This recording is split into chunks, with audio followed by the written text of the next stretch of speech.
이제 저는 스포츠를 굉장히 하는 걸 원래 좋아하는데 그 중에서 특히 이제 농구를 굉장히 좋아했어요. 근데 이제 한국에만 해도 그 당시에 이제 어릴 때부터 유일한 취미였는데 이제 그 여성 농구화를 파는 매장이 잘 없었어요. 그래서 이제 그 온라인에서 미국 사이트 같은데 뭐 예를 들면 아마존에서 그거를 이제 직구를 해가지고 시켜서 한 달 정도를 기다려서 이제 신어봤는데 분명히 제가 주로 사는 사이즈인 8.5를 이제 주문했음에도 불구하고 와서 신어보니까 너무 턱없이 큰 거예요. 그게 이제 알고 보니까 그 남자 사이즈, 여자 사이즈가 다 다르고 또 뭐 보이즈, 걸스 사이즈도 같은 표기 사이즈지만 체계가 달라서 다 발에 맞지 않더라고요. 이제 그런 과정들을 겪게 됐고 그래서 이제 뭐 해외 여행을 가게 되면 무조건 제가 스포츠샵에 가서 뭐 농구 섹션부터 돌고 제 발에 맞는 게 있다면은 그 디자인 신경 안 쓰고 무조건 사오곤 했습니다. 그래서 이런 좀 개인의 니즈로부터도 시작을 하게 됐고 처음에 이걸 창업하면서는 또 이제 어떻게 보면은 저희는 시장의 문제점으로 시작을 했던 회사이기 때문에 내가 이 문제를 정확히 풀 수 있는 어떤 솔루션을 찾기 위해서는 직접 한번 온라인에서 신발을 팔아봐야 된다라고 생각을 했어요.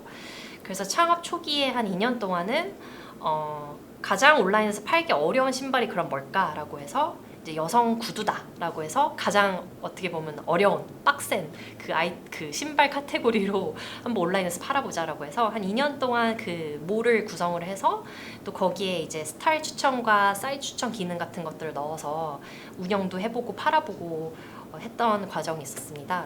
이제 그 일련의 과정을 통해서 저희가 얻었던 것들은 이제 시장에서 정말 그 필요로 하는 니즈가 무엇인지 더 정확하게 디파인하고 규명할 수가 있었습니다. 특히 이제 신발을 온라인에서 살 때 그 고객분들이 스타일 같은 것도 추천해준 기능들도 저희 웹에 있었지만 그것보다는 자기는 이제 사이즈 같은 부분이 굉장히 어려웠다라고 해서 어떤 고객 같은 경우는 이제 자기 그 발을 A4 용지에 이렇게 대고 그려서 저희한테 보내주면서 지금 온라인에 팔고 있는 이 신발 자기 어떤 사이즈 사야 되나요?를 문의한 적도 있었고요.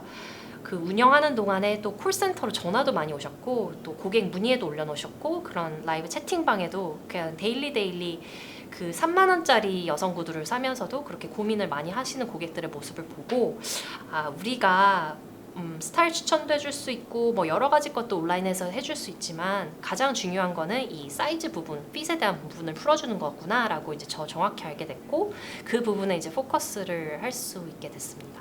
사실 레퍼런스도 없고 어떤 아이디어도 없는 상황에서 저희가 할 수 있는 거라고는 이걸 풀 수 있는 어떤 방법론에 대한 가설을 세우고 그거를 빠르게 한번 검증해 보는 거였었어요.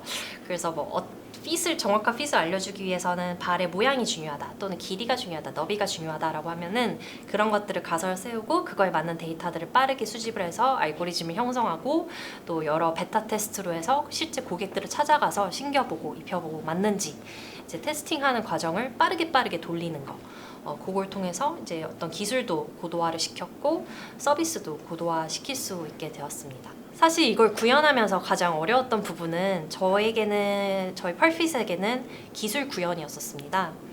저희 펄핏이 다루고 있는 기술 영역이 좀 다양해서이기도 합니다. 저희는 이제 사진을 통해서 발과 신발 내측을 측정하는 그런 이미지 프로세싱 그 영상 분석 기술도 필요하고요.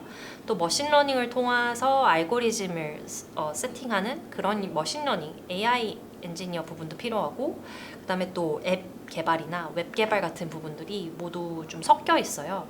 그렇다 보니까 이런 각각의 필요한 적재적소에 필요한 기술들을 구현해내고 그거를 구현해낼 수 있는 어떤 개발자들을 찾고 인게이지 시키는 과정이 가장 좀 어려웠던 부분이었던 것 같습니다. 이렇게 좀 다양한 기술 분야를 접목시켜야 되고 또 대고객으로 서비스화도 해 나가는 과정에서 가장 중요했던 부분이라고 생각되는 점이 있다면 대표자로서 팀원들에게 좀 높고 명확한 비전을 주기적으로 계속 제시해주는 부분이라고 생각을 합니다.